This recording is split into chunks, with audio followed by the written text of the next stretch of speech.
What's up y'all, Wallamoose here, and in today's video I'm going to show you 5 tips and tricks in Canva to help you elevate your digital products and improve your designs. But before I do that, I post here on YouTube every week with content geared towards the digital entrepreneur, so if you're interested in that, please subscribe. I'd love to have you along for the ride.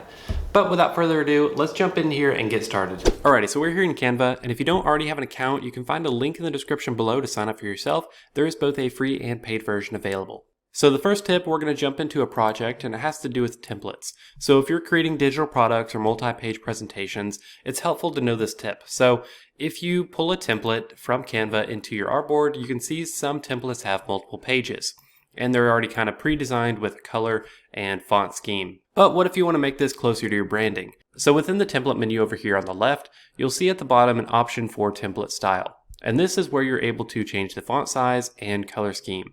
Now, if you don't have a specific one, you're free to shuffle through. So just clicking a button, you can shuffle through and kind of play with some different font, color schemes, and orientations for your designs. And then you're also able to change colors and fonts specifically to meet your end goal.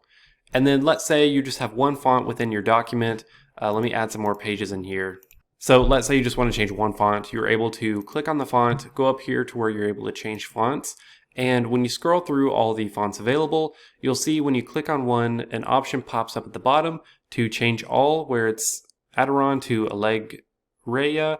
And when you hit change all, it'll change all instances within your document to make it consistent. And tip number 2 also has to deal with templates. So you'll notice you can choose templates within your document, and it pulls up a full library of them. You can search and even do a small filter of colors and languages. But what if you want to find some real in-depth filters for your templates? So if we go back to the home page of Canva, we can use this little search bar up here to filter whatever we're looking for. So whether social post, ebooks, just type in whatever you're looking for, and it will pull up a bunch of templates related to that specific size. So we can see they're the same templates, like this is the same one we just used. They're the same templates you can find in your documents window, but over here on the left, you can see more in-depth filters. So we can see categories, we can see styles, themes, colors, and other different options. So you can get more in-depth, specific, honed in templates for exactly what you're looking for.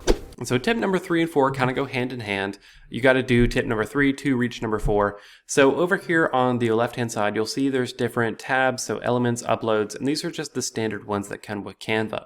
But you're actually able to customize this to meet your needs.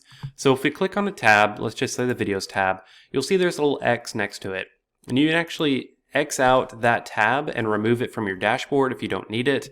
And then if we go down here to the bottom, we can actually add tabs on to customize this bar for whatever style or project you're looking for.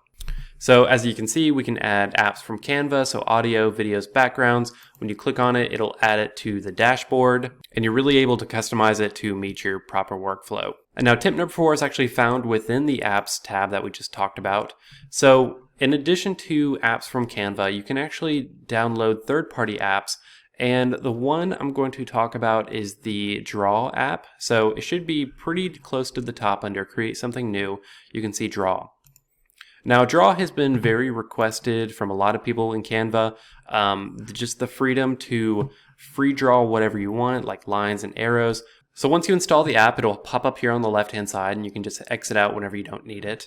But you can select from pen, marker, glow pen, highlighter. You can change the size once you've selected, so a really thick pen or a really thin pen, and then you can even change the color. So let's say I want to just free draw some stuff like little graphics. You're free to do that. Or if you're giving a presentation and you want to like draw some arrows to something, or you want to circle something important, it's good for like temporary presentations you're giving. And it's just really helpful for whatever situation you need to use it for. Now, tip number 5 is probably the thing I use the most often, and it's very helpful if you're creating ebooks or anything where you need it to be precise. So let me just drag some elements over here, some lines specifically. So I've got some lines. And let me just copy these so they're just all over the place. And let's say I want to make a form where people can write, but I want it to be even. As you can see, these lines are not even right now. And I could just go in and precisely use the ruler to do that, but that takes too much time. So what we're going to do is we're going to highlight all the things you want to tidy up, and we're going to use the tidy up feature. So after they're highlighted, you'll see a new group of options up here on the top bar, and we'll go to position. And at the very bottom, you can see tidy up. There's also a keyboard shortcut. If you do this quite often, you can just do the quick keyboard shortcut.